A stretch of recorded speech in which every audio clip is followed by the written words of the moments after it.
Welcome to another sports car story. Today we're at Silverstone to see Robin's fantastic XJC Broadspeed replica that's based on the race car that was launched in 1976 to massive acclaim and made teenage boys like me salivate over autocar and motor and sports car magazines because it looked fantastic and it was ripping up lap records all over the place but breaking down. It was just a monster.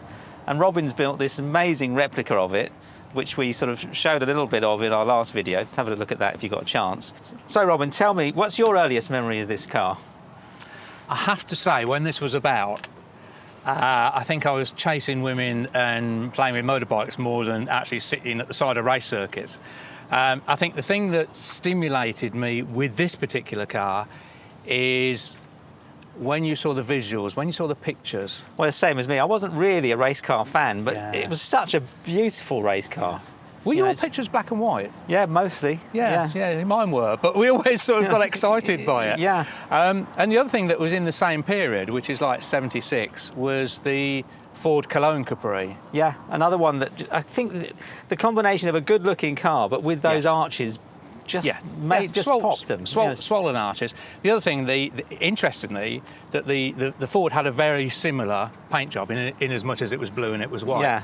And that was European touring car, same thing. Was that Group 2 as well? Was it all as part of the same? Yeah, it was. The other thing was that we had the precursor to British touring car in this country in that period, and it wasn't too popular, and they were in the throes of changing it to what they call Group A, which was sort of standard Dolomites and things like that. So when this type of thing was released, and it was quite outrageous.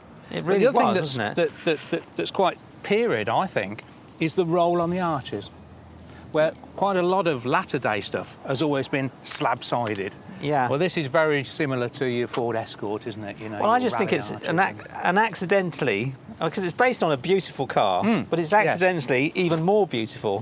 What I remember is when the Steed car came out, which is what I'm doing, and you were making me should I've done a race car now, but it kind of British Leyland were absolutely inundated with people saying I want that, and if they'd done a manual V12 with this body kit, they'd have sold them everywhere. They'd have sold them in Germany as Autobahn munchers and everything. And but they were limited production, really, if you look at the figures. And it was the period of the British Leyland, in that they were a company that didn't really have a very good reputation. I think it was the Red Robbo period, if I remember right, wasn't it? Yeah, it was. Yeah. And the build quality was pretty rubbish.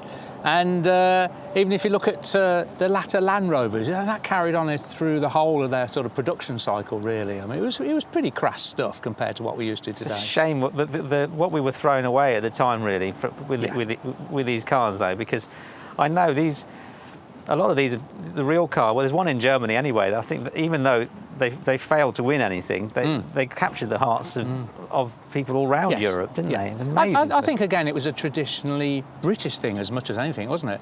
It's a glorious failure. You'd got BMWs and they were dominating, and I don't know, think of the Nigel Mansell period.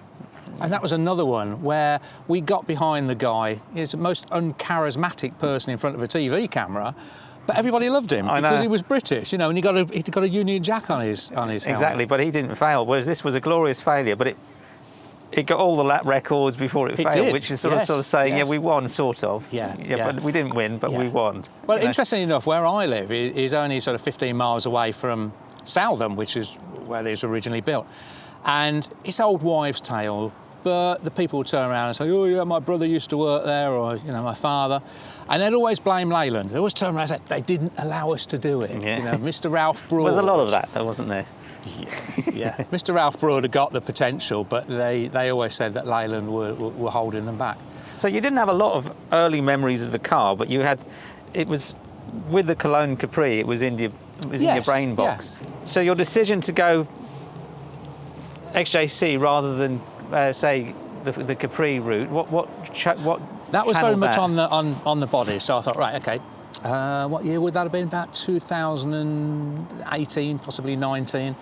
And I thought, right, let's crack on, let's go and start on something else. And I started shopping around looking for a body, because one of the problems with all 70s cars really is the corrosion that it's terrible. are associated with them is quite significant. And especially XJC. So I think it was one of these sort of websites, Car and Classic or whatever, and this was advertised as a spare part. So it wasn't a driving car? It wasn't a driving car, no, it was a rolling shell. I spoke to a guy in Ireland. He said, oh, yeah, I travel to the UK regularly. So I struck a deal. I said, if it's as good as what you say it is when you bring it over, I'll pay you the money for it. And to be fair, in today's world, that wasn't a lot of money as a rolling shell. If at the end of the day we look at it and it's a bit of a pear and it's all falling apart, then I'll pay you the money for the ferry to return it back home again. That's fair enough, yeah. And it came along and it was great. And once we actually started to tear it down, what did appear is that at some point in time it had been in a resto shop and it had the sills replaced. I think a lot of them, if they're still in one piece, they've gone through their restoration, haven't they? Yeah. There's very few of them that are in great condition from the start. No. So was it in bits or was it? No, as it came to me, it had got the doors, the boot, the bonnet, everything was in place. There was no chrome on it. That was all in the boot, the back end. The engine was half in place. It was a 4.2 originally. And obviously, just sort of looked at it, I thought, that's got to come out. Now, once you take the car apart, and you get the seats out, and you sort of drop the windows and ping all the chrome off, what you're left with is a whole load of sound deadening insulation, which is horrible. It's horrible stuff, isn't it? It's wet normally and smelly. Yeah, it's just that you can go in there with a scraper, you scrape it off, and then you're left with all this sort of hairy stuff that's stuck to the bottom of the floor. And I remember being in there in one of those hazmat suits. Do you know the white ones? You know, with a mask on and goggles that was steaming up. Was this during COVID, was it? For hours, just trying to get it back to metal, which I did achieve. And once you've got it into metal, then you feel so much better because you're starting with a fresh I was seat, lucky with mine because I think it had already gone through that process because I'd bought it mid-project and someone had gone through. I didn't realise the pain that they'd gone through to get it where it's at. But because I've put that NASA stuff down, you know, that insulation that stops the heat. Nice silver stuff. Dino Mat or whatever it's called. One of the other things that was quite alarming really is when we obviously had a vinyl roof on it like they all did. So once we peeled that vinyl roof off and then looked at the level of the roof and thinking, oh God, you know, somebody sat on it, has it been in a barn, whatever. So the roof wasn't the best. So to recover it, we needed to do a bit of tapping out. And I will say, be the first to admit, when you look at it now, it's not absolutely bob on perfect. But it's a race car. But you can spend so long on that type of thing, really. You know, yeah. It's just something that you live with. So you fitted all the body kit. I think you mentioned that yourself, and all the issues that go with that. And you got the wheels sorted, which is a difficult one, which we went through in the last video. Yes, indeed. Yeah. And as far as the engine was a friend of yours had it. Is that right? There is a story, as there always is with these type of things. We know that originally there was a V12 in that at 550 horsepower. It was a race engine. So make a telephone call to the man that knows and said, hey, mister, I need an engine. So bearing in mind, I've had no block. I didn't have anything that was usable.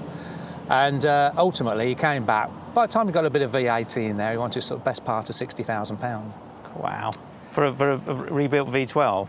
That's for a race spec V12. Yeah. Wow. Yeah. I mean, that's what put me off with going full John Steed, because a good V12 rebuilt is a lot of money. You watched Harry Metcalf do his, and I thought, oh, that's a lot of money just for the engine. Yeah. And even then he was having problems. You know, it's difficult. You know, if you turn around and say you want an out-and-out race car that is 100% replica, then fine, put your hand in your pocket and buy it. I didn't have those funds, so looked around.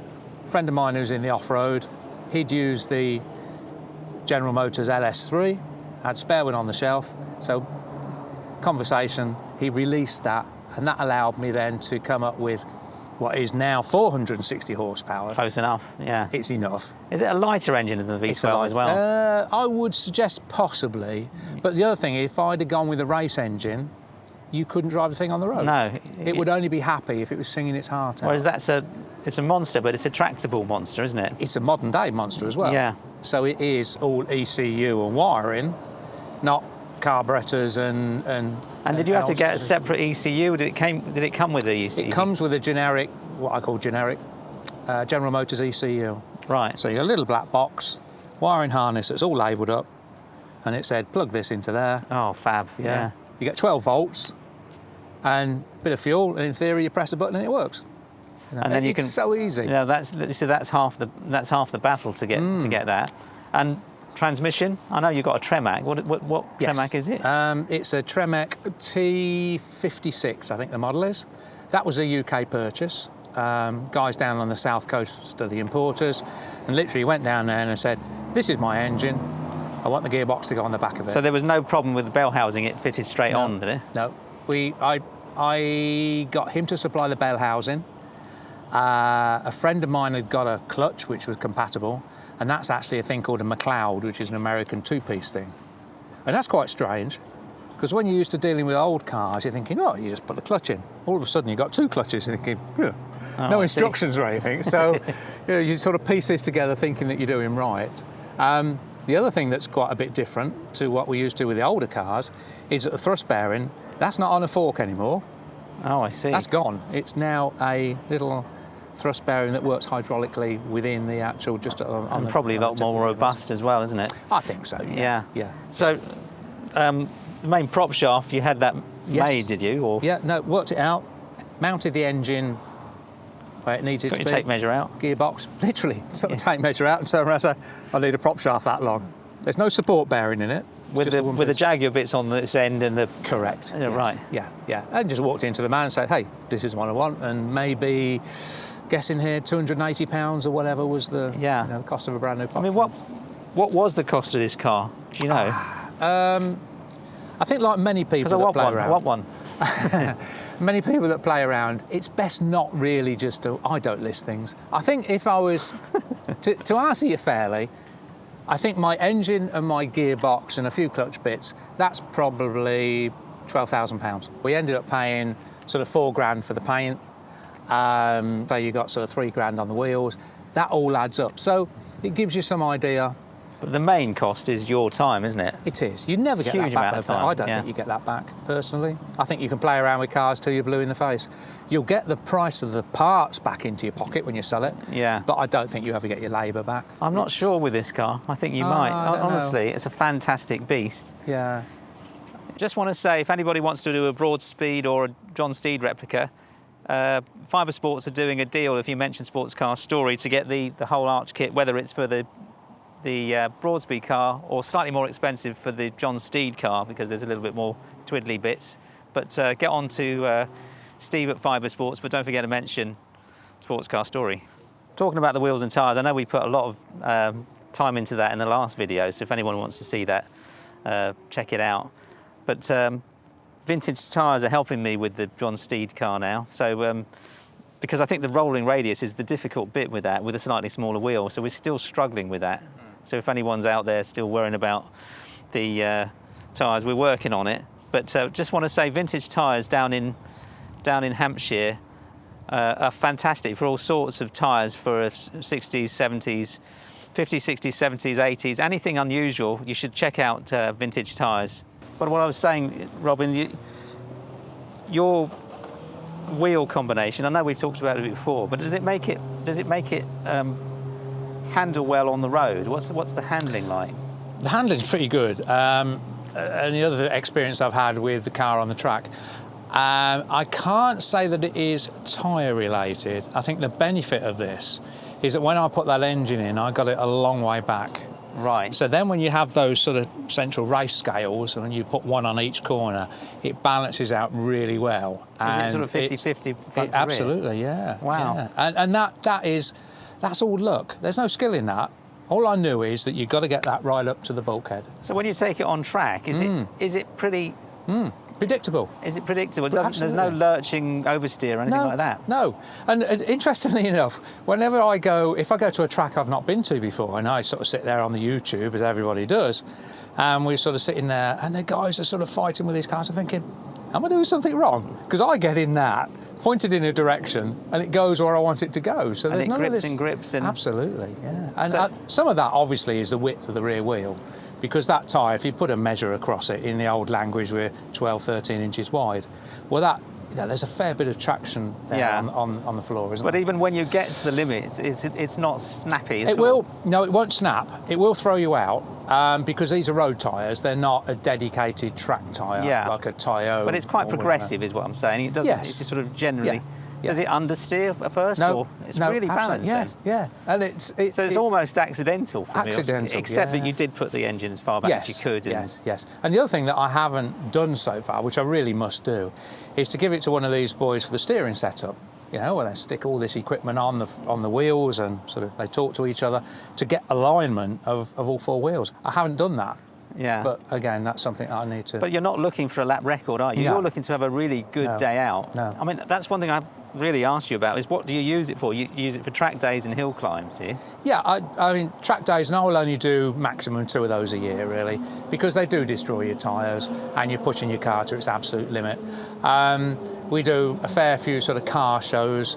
The only thing I will say is that it is a magnetic vehicle, and if you stop with it, you're going to be talking to people for hours upon end. So very often I get there, I park it up and I walk away. I think, you know, it can sell itself really.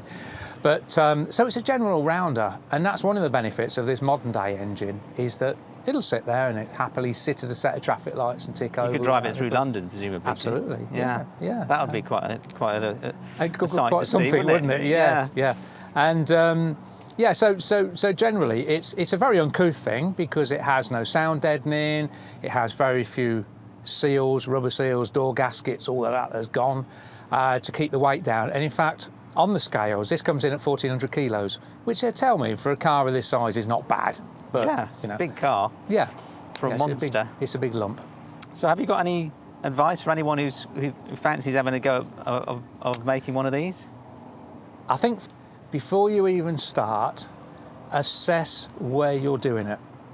Because unless you've got lifting, welding, heat, space, you're going to struggle. You'll be one of those guys that gets to the point of turning around and putting an advert in saying, I've had this for 3 years, but I've not achieved anything. Yeah, you know? All those part jobs. It's because enthusiasm overtakes common sense.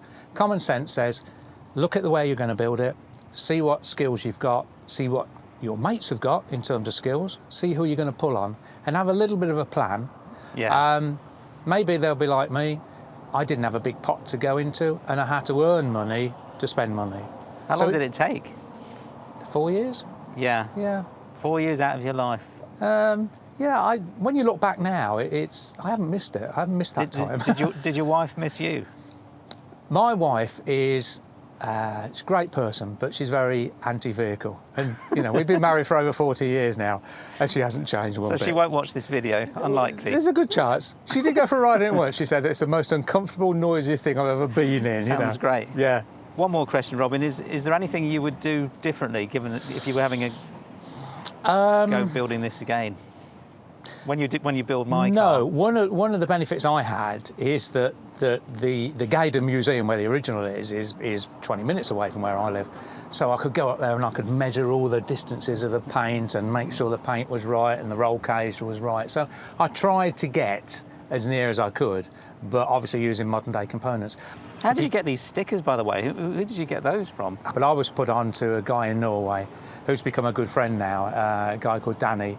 And he was doing this sort of thing a little bit before me. And he'd taken photos, he'd gone back to Norway, sat down with his graphics man and said, produce those for me. So Danny, partway through the build, said, hey, I've got a sticker kit. All the stickers? Lot. The Goodwood stickers, the whole lot. That's on the original, yeah. So he had the whole lot done. So he's fabulous. All of a sudden, you know, overnight, he was my best friend. Yeah. Yeah, it's. And he would do that for someone else, presumably. I doubt Potentially. it. I doubt it. I doubt it. Have to copy yours. Yeah, that's it. But no, he's a great bloke, actually. Can you give us a quick tour of the car, Robin? Is that possible? Yes. Show us under the bonnet. bonnet. Indeed. I think this is the most important bit, isn't it? Really. Yeah. This is the yes engine room, so to speak. So. Okay. So.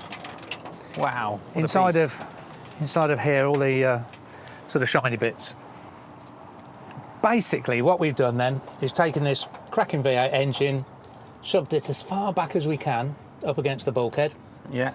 installed it with some one-off engine mountings that sit absolutely on the cross member. It looks like a TVR with the exhaust manifolds coming out in front. Well, there's a story behind that, as per normal. So we get the engine in, get that all the way back.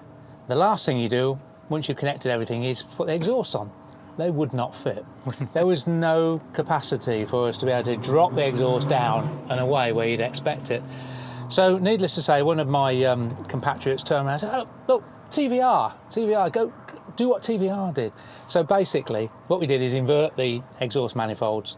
So instead of having them going down, they're coming forward, and it goes 2 into 1. So from there, you're into then 3-inch diameter pipe.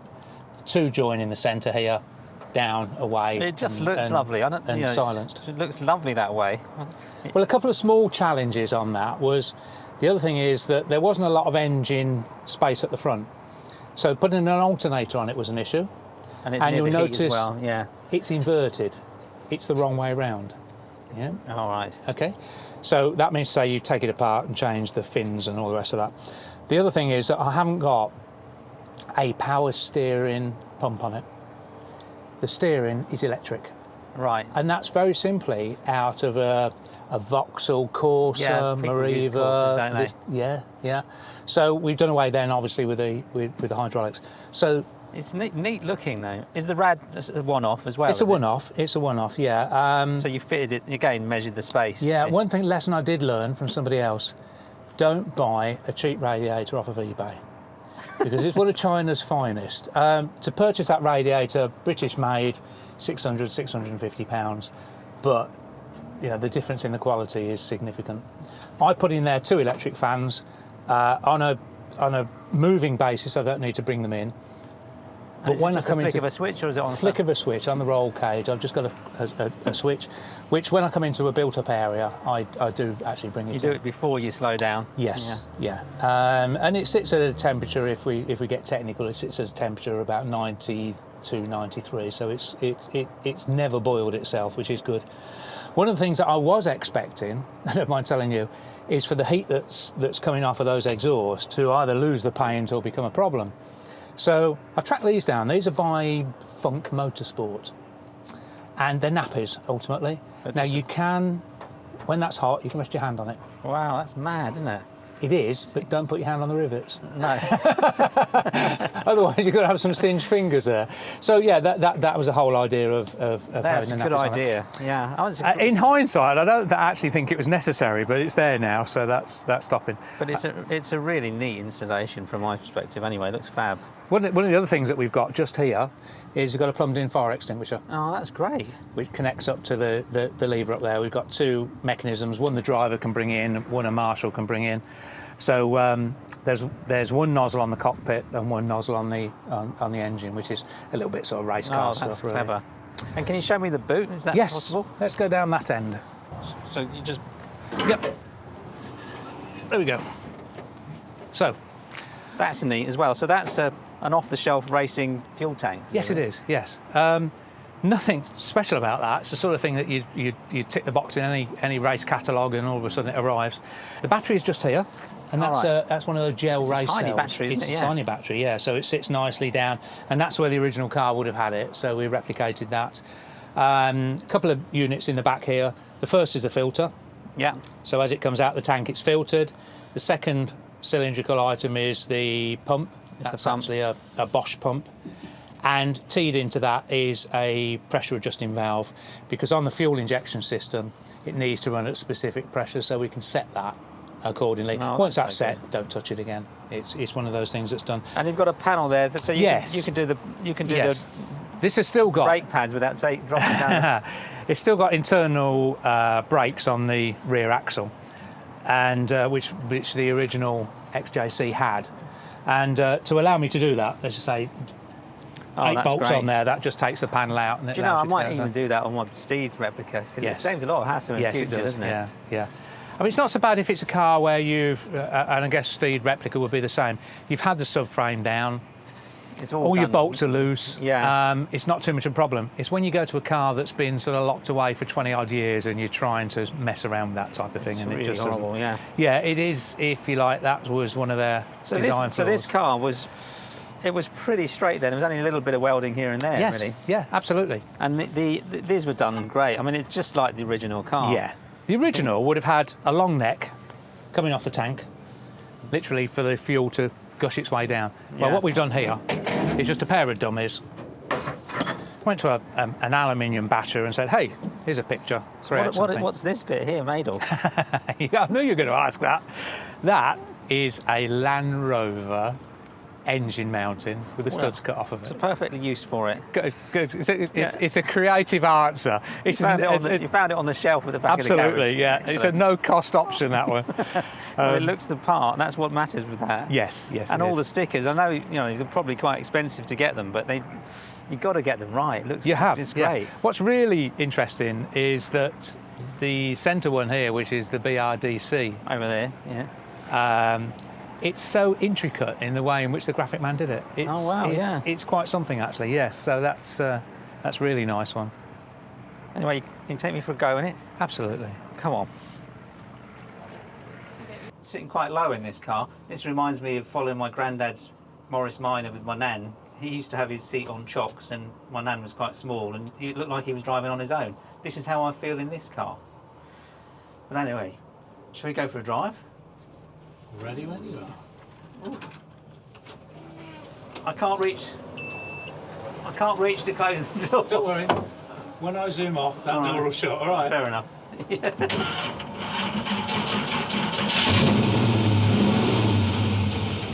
you go. I can't reach to close the door. You ready? Yeah. Ready to catch Do it? a circuit.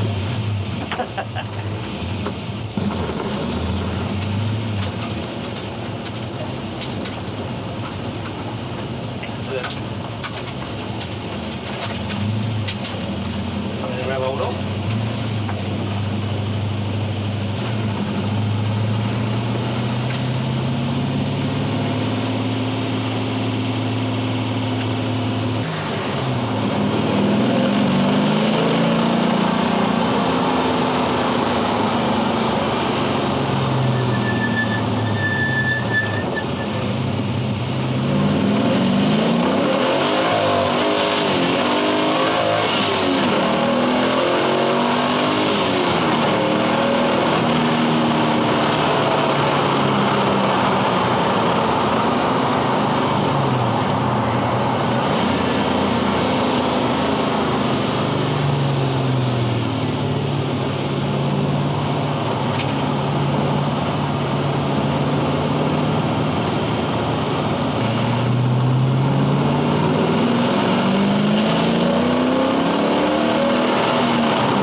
I need a cup of tea and a lie down after that.